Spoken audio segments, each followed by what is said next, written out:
হঠাৎ করে বাবুকে দেখতে বাসায় কে আসলো, সেই সাথে বাবুর জন্য আর আমার জন্য কি নিয়ে আসলো, এবং এই প্রথম বাবুকে আমি মালটা দিয়েছিলাম, সেই সবকিছু মিলিয়ে আজকে আমার একটা উইকেন্ড ব্লগ থাকবে। আশা করি তোমাদের আজকের ব্লগটি অনেক বেশি ভালো লাগবে। সো হ্যালো এভরিওয়ান, কেমন আছেন সবাই? আশা করি ভালো আছেন, সুস্থ আছেন, এবং আলহামদুলিল্লাহ আমি অনেক ভালো আছি। তো সকাল থেকে শুরু করছি। সকালবেলা ফার্স্টে উঠে আমি যেটা করি, আগে বাবুর খাবারটা রেডি করি। আর এখানে হচ্ছে আমি সাবুদানা, ওটস, দেন হচ্ছে গাজর, মিষ্টি আলু, এই 2-3-4টা মিক্স করে হচ্ছে বাবুকে দিলাম। তো নর্মালি হচ্ছে আমি ওটস আর সাবু একসাথে দেই না, বাট আজকে একটু ডিফারেন্ট ভাবে দিলাম, আর সাথে হচ্ছে ফর্মুলা মিল্ক অ্যাড করেছি।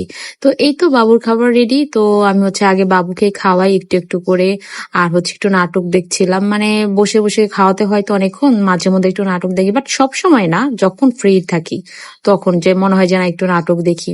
তো এই তো বাবুকে খাইয়ে তারপর হচ্ছে আমি আমার খাবার রেডি করছিলাম। তো আজকে হচ্ছে পাউরুটি দিয়ে বাটার খাচ্ছিলাম। এই বাটারটা হচ্ছে আম্মু বাসায় রেডি করছে, এত মজা হয়, মানে একদম গরুর দুধ দিয়ে হচ্ছে আম্মু এই ক্রিমটা রেডি করে।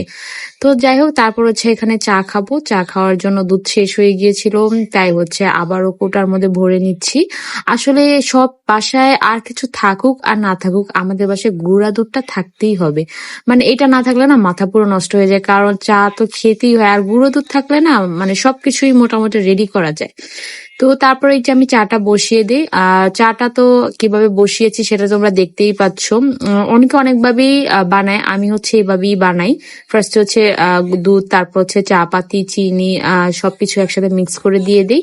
আর চায়ের এই পার্টটা না আমার কাছে সব থেকে বেশি ভালো লাগে। আই নো চায়ের এই পার্টটা সবাই অনেক বেশি ভালো লাগে। তো যাই হোক, চা খাওয়ার পরে দুপুর 12টার দিকে এখানে হচ্ছে আমড়া আর হচ্ছে কামরাঙ্গা, এই দুইটা হচ্ছে আম্মু কেটেছে। আমড়া আর কামরাঙ্গা দুইটা এত মজা ছিল, একদম রসালো ছিল। বিশেষ করে কামরাঙ্গাটা অনেক রসালো ছিল। তারপরে এই যে হঠাৎ করে দেখি বাবুর চাচ্চু আসছে, মানে ফোন নাই কল নাই, সে সবসময় এরকমই করে, মানে ভাইয়া কখনো ফোন দিয়ে আসবে না। তো 3টার দিকে মেবি এরকম তখন হচ্ছে সে হঠাৎ করে আসে। তো দেখে তো আমরা পুরাই সারপ্রাইজ হয়ে যাই। আর সে যখনই আসে আমাদের বাসায় বসবে না, দাঁড়াবে না, মানে খুবই তাড়াহুড়ার মধ্যে থাকে। তারপরে যাই হোক, মানে আসলে খুবই তাড়াহুড়ার মধ্যে ছিলাম। তো বাসায় যা ছিল সেগুলো দিয়ে হচ্ছে আপ্যায়ন করি আর কি করার ছিল। তো এখানে হচ্ছে আমি বাবুকে একটু মালটা খাওয়াচ্ছিলাম। আমি এর আগে বাবুকে মালটা দিইনি, আজকেই ফার্স্ট খাওয়াচ্ছি। আমি চাইলে এখানে মালটাটা জুস করে দিতে পারতাম, বাট আমি একটু ডিফারেন্ট ভাবে সার্ভ করেছি, যাতে ও এভাবে খাওয়া শিখে। আর এভাবে খাওয়াটা না আমার কাছে ভালো লাগে। আসলে বাচ্চাদের সবসময় সহজভাবে সবকিছু দিলে না, তখন তারা আর এভাবে খেতে চাইবে না। তো যাই হোক, আমি হচ্ছে তাকে এটা দেই, আর সে মাশাআল্লাহ খুব পছন্দ করে।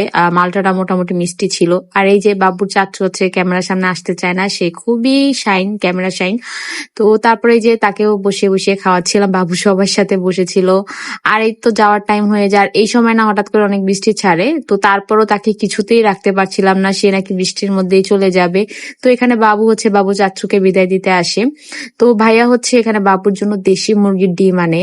যেহেতু ভাইয়া মানে দেশি মুরগির ডিমটা খুব একটা অ্যাভেলেবেল পাওয়া যায় না, তো সেটা সে শুনে বাবুর জন্য নিয়ে আসছে। ভাইয়া হচ্ছে পশু পাখি খুব পছন্দ করে।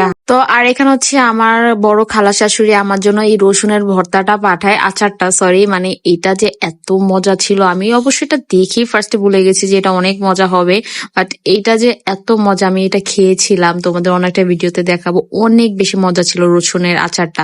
তো আমি তো দেখে খুবই হ্যাপি। আর এখানে হচ্ছে আমি ডিমগুলো একটু ওয়াশ করে নিচ্ছিলাম, ওয়াশ করে ফ্রিজে রাখবো।